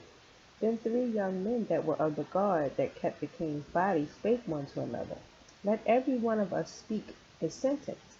He that shall overcome, and whose sentence shall seem wiser than the others, unto him shall the king Darius give great gifts, and great things in token of victory, as to be clothed in purple, to drink in gold, and to sleep upon gold, and a chariot with bridles of gold, and an head tire of fine linen, and a chain about his neck. And he shall sit next to Darius. I gotta pause it right here because it's a precept or something I was reviewing before, and I got about the chain about doing that. But what would that'll be something else I do another time. One second. Okay. And he's the verse 7, First Ezra 3 and 7. And he shall sit next to Darius because of his wisdom, and shall be called Darius, his cousin. And see, let me tell you, that's the spirit. Didn't I just say earlier about how, your family, your peoples, even though it's not literally your cousin, but it's like somebody you love, so you're like, oh, cousin, oh, that's my cousin. It's not your cousin, but you know what I'm saying? That's the spirit right there. That's something. Praise the Most High. And then everyone wrote his sentence, sealed it, and laid it under King Darius his pillow, and said that when the king is risen, some will give him the writings, and of whose side the king and the 3 princes of Persia shall judge, that his sentence is the wisest. To him shall the victory be given as was appointed. The first wrote, Wine is the strongest. The second wrote, The king is the strongest. The third wrote, Women are strongest, but above all things, truth beareth away the victory. Now when the king was risen up, they took their writings and delivered them unto him, and so he read them. And sending forth, he called all the princes of Persia and Media, and the governors, and the captains, and the lieutenants, and the chief officers, and sat him down in the royal seat of judgment, and the writings were read before them. And he said, Call the young men, and they shall declare their own sentences. So they were called and came in. And he said unto them, Declare unto us your mind concerning the writings. Then began the first, who had spoken of the strength of wine. And he said thus, O ye men, how exceeding strong is wine. And I know. So tell you, we go all through plenty of scriptures about the strength of wine, why you should not be, you should not drink too much of it, why shouldn't be taken by it, because it can put a spirit on you and cause you to do many things. That's a whole nother thing in itself. We'll go through that one day. But let's see. So then began the first, who had spoken of the strength of wine, and he said thus, O ye men, how exceeding strong is wine! It causeth all men to err that drink it. It maketh the mind of the king and of the father of this child to be all one, of the bondman and the freeman, of the poor man and of the rich. So if you've ever been to a party or been to a bar or something like that, and it's all diverse type of people that usually you wouldn't even hang out with. Y'all can all get some drink going. Y'all can all have the best time all together. Poor, rich, free, bond. People you never even knew. You can have a good time, and so this is what it is saying. You could be of all of one mind when you're under the drink. All right. Let's see. It turneth also every thought into jollity and mirth. So happiness and mirth, and it makes everybody feel good. So, even if you're going through, it makes not even a care of it when you're drunk. So like that. So that a man remembereth neither sorrow nor death, and it maketh every heart rich, so that a man remembereth neither king nor governor, and it maketh to speak all things by talents. And when they are in their cups, they forget their love, both to friends and brethren, and a little after draw out swords. And then, that's also what it tells you in Proverbs about, be tarrying too long with the wine, and you be brawling, and you get hit, and you don't even know what happened. If you ever had it, so this is what it's saying. And it makes you violent. It can at times. Certain alcohol and wine, when you carry too long, and it can. That's what he's saying. But when they are from the wine, they remember not what they have done. They don't even, after you got that hand, you don't even know what happened. Or you could even, I'm telling you, or you could have gotten into a brawl and you don't even know what happened. You know what I'm saying? What happened? You don't even know. You just know when you got the after effects. So wine is a very strong. All right, but when they are from the wine, they remember not what they have done. O ye men, is not wine the strongest that enforceth to do thus? And when he had spoken so, he held his peace. Then the second, this is going to chapter 4 verse 1, 1 Ezra 4 verse 1, then the second that had spoken of the strength of the king began to say, O ye men, do not men excel in strength that bear rule over sea and land and all things in them? But yet the king is more mighty, for he is Lord over all these things, and hath dominion over them, and whatsoever he commanded them they do. If he bid them make war the one against the other, they do it. If he send them out against the enemies, they go and break down mountains, walls, and towers. They slay and are slain, and transgress not the king's commandment.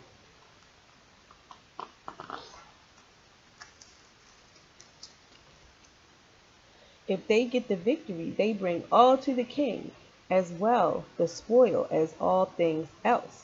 Likewise, for those that are no soldiers, and have not to do with wars, but use husbandry, when they have reaped again that which they had sown, they bring it to the king, and compel one another to pay tribute unto the king. And yet he is but one man. If he command to kill, they kill. If he command to spare, they spare. If he command to smite, they smite. If he command to make desolate, they make desolate. If he command to build, they build. If he command to cut down, they cut down. If he command to plant, they plant. So all his people and his armies obey him. Furthermore, he lieth down, he eateth and drinketh, and taketh his rest. And these keep watch round about him. Neither may any one depart and do his own business, neither disobey they him in anything. O ye men, how should not the king be mightiest, when in such sort he is obeyed? And he held his tongue. Then the third, who had spoken of women and of the truth, this was Zerubbabel, began to speak. O ye men, it is not the great king, nor the multitude of men, neither is it wine that excelleth. Who is it then that ruleth them, or have the lordship over them? Are they not women? And this is an interesting thing when it goes into about the Antichrist and who it is that, it's a deep thing. Because I tell you that the Antichrist will have no regard of women. That's deep. We get that another time, but that's very deep.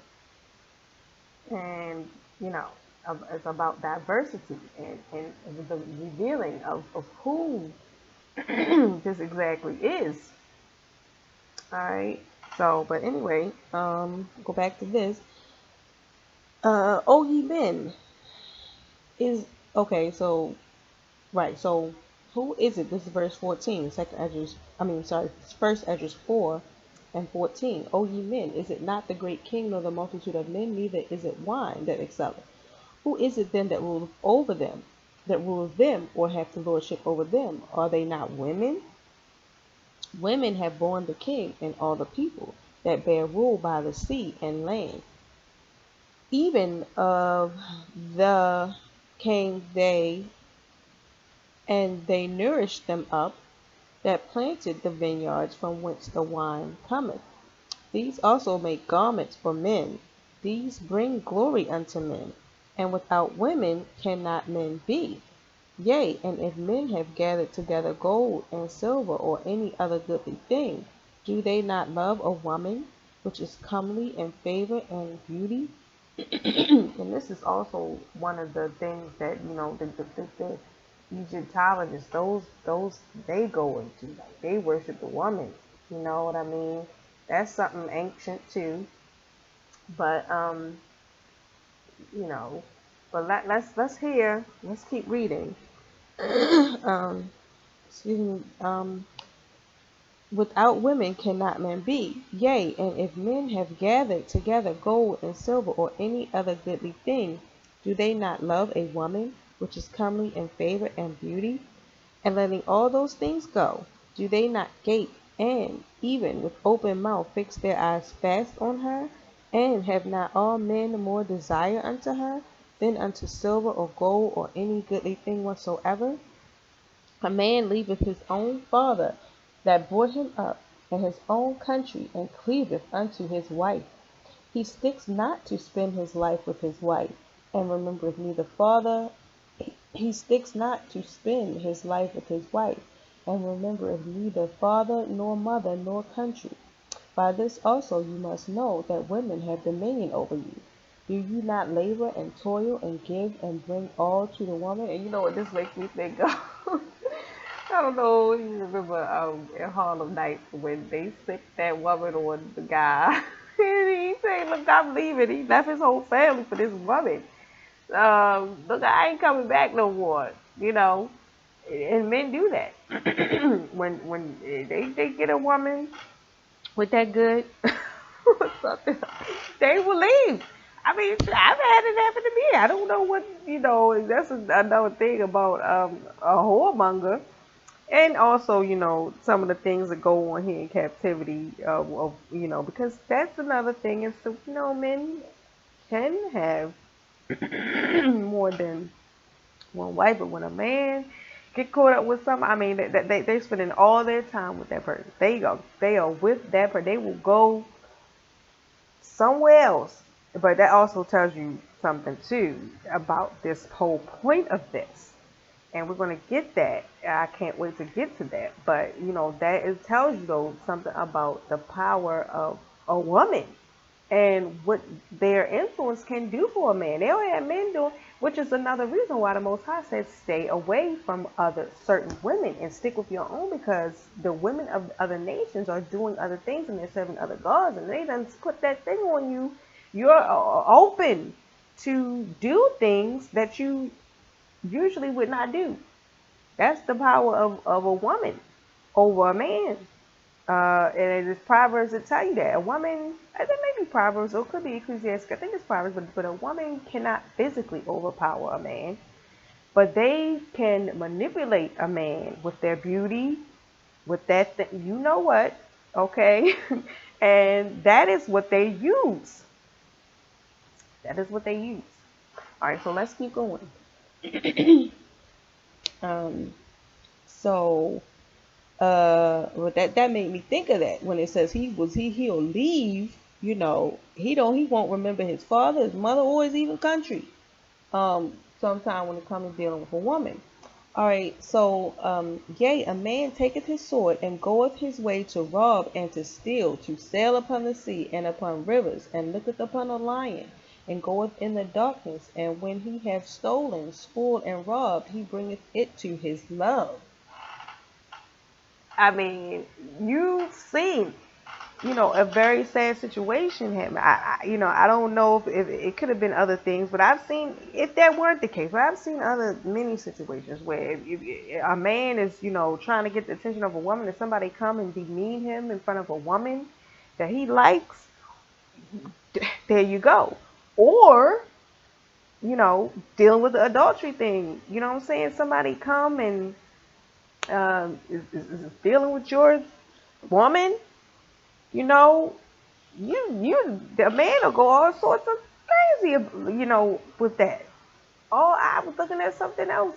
A man thought I don't know what the woman was. The man had gotten, I don't want to get too off subject, but I just have to go into that to tell you that it can reiterate what we're talking about. The power of a woman will do that. They will set a man off.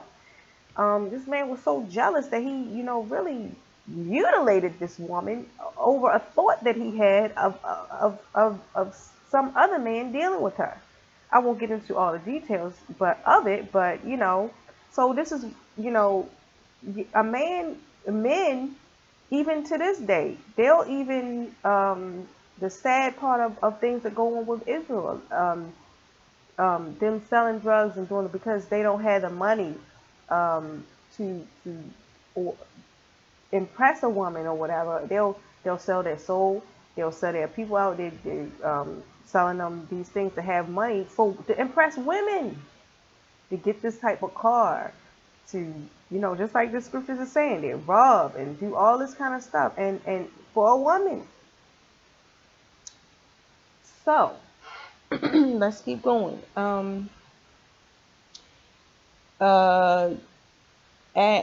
So see, and when he have stolen, spoiled, and robbed, he bringeth it to his love. Wherefore a man loveth his wife better than father and mother. Absolutely. And the scriptures say that is. You tell me the Most High ain't word? He is word. He is the truth. He said, when you your wife, you cleave unto your wife and you leave father and mother. And that is what happened. That's what's supposed to happen. Because you become one. But let's see. So, wherefore a man loveth his wife better than father and mother. Yea, many there be that have run out of their wits for women, and become servants for their sakes. Many also have perished, have erred, and sinned for women. It's just what we were just talking about. Certain adulteries and sin and things, all manner of things that men are willing to do for a woman. Okay? But once again, when we talk about emotions too, play a lot in that, which is going to get to the whole point of what I'm saying here. All right. Sin for women. And now, do ye not believe me? Is not the king great in his power? Do not all regions fear to touch him? Yet did I see him, and obtained the king's concubine, the daughter of the admirable Bartacus, sitting at the right hand of the king, and the king, and taking the crown from the king's head, and setting it upon her own head, she also struck the king with her left hand. So, that's the king, but he got his little queen sitting over here, how you do when you playing around with you, when you take his hat off here, you wearing his little hat or his little, okay? So, he said that the queen, she done took the king's crown off his head and, setting it on her, you know how it is. Okay, so this is the king now, all right? So ain't nobody taking no crown off the king's head and playing around and setting it on her head, but come on, no way, okay? And taking the crown from the king's head and setting it upon her own head, and she also struck the king with her left hand. And yet for all this, the king gaped and gazed upon her with an open mouth. If she laughed upon him, he laughed also. But if she took any displeasure at him, the king was fain to flatter, that she might be reconciled to him again. All right.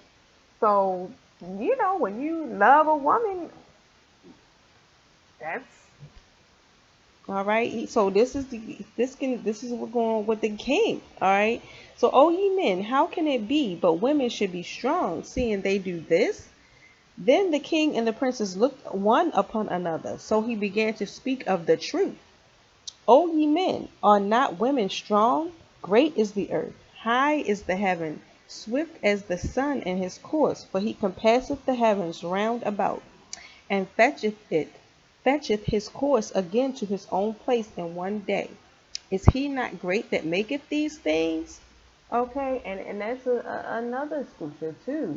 People worship the host of heaven, but how much greater is he that made them? Isn't that in maybe Job or Psalm or Amos? But yeah. So he's saying the sun. We're talking about the sun. O ye men, are not women strong? This is verse 34. Great is the earth, high is the heaven, swift is the sun in his course. For he compasseth the heavens round about, and fetcheth his course again to his own place in one day. Is he not great that maketh these things? Therefore great is the truth, and stronger than all things. All the earth calleth upon the truth, and the heaven blesseth it. All works shake and tremble at it, and with it is no unrighteous thing. And I always say this, because it's just so true. I had a friend, and her grandmother used to say, it ain't no harm in the truth to nobody that didn't deserve it. So, if you just told the truth and you get your feelings hurt, that's your own fault. You need to consider it. That's not to say that people can't repent things or change or fix things, but there's no harm in the truth that you don't deserve. Period. Which is why the truth is so important. That's why it's important not to slander and not to abuse mentally and things like that. Truth. So we're talking about the real truth. All right. So there's nothing unrighteous with the truth. Wine, verse 37. Wine is wicked. The king is wicked. Women are wicked. All the children of men are wicked, and such are all their wicked works, and there is no truth in them. And their unrighteousness also they shall perish. Once again, going into Proverbs. There's a way that seemeth right unto a man. Here we're reading the wickedness of the works of men. But it may seem right to them. But the end thereof is death. And I like to write my little precept. Okay, so 37. Wine is wicked. The king is wicked. Women are wicked. All the children of men are wicked, and such are all their wicked works, and there is no truth in them. In their unrighteousness also they shall perish. As for the truth, it endureth, and is always strong. It liveth, and conquereth for evermore. With her there is no accepting of persons or rewards, but she doeth things that are just, and refraineth from all unjust and wicked things, and all men do well like of her works. So you can't bribe the truth. The spirit of truth, you can't bribe that. You cannot bribe. It is what it is. Point blank. And there's no change in that. There's nothing you can do about the truth. It is what it is. This is what this is saying. So you could bribe a man into lying, like they did the soldiers that were keeping the sepulchre of the Messiah.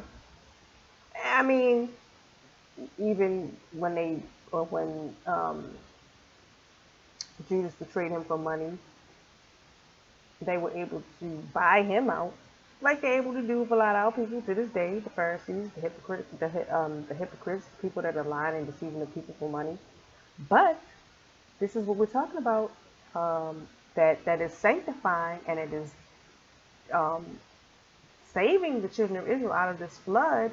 The truth is not compromised. It is what it is, and there's no change in it, period. It's a spirit, and it's a strong spirit. It is what the Most High say. He's a spirit that He's going to comfort you with in these days. The Messiah said it. All right, the spirit of truth is serious. It's so serious. It's no touching it. There's nothing like the truth. Period. All right. So, with her, there is no accepting of persons or rewards, but she doth things that are just, and refraineth from all unjust and wicked things. You can't be unjust when it comes to the truth, because it's the truth. All right. The unjust part is the lie, but the truth is the justification, which is why what he said in Romans. That you are justified in your sayings when you speak these words, because God is true and every man is a liar, is exactly what this is saying. All right.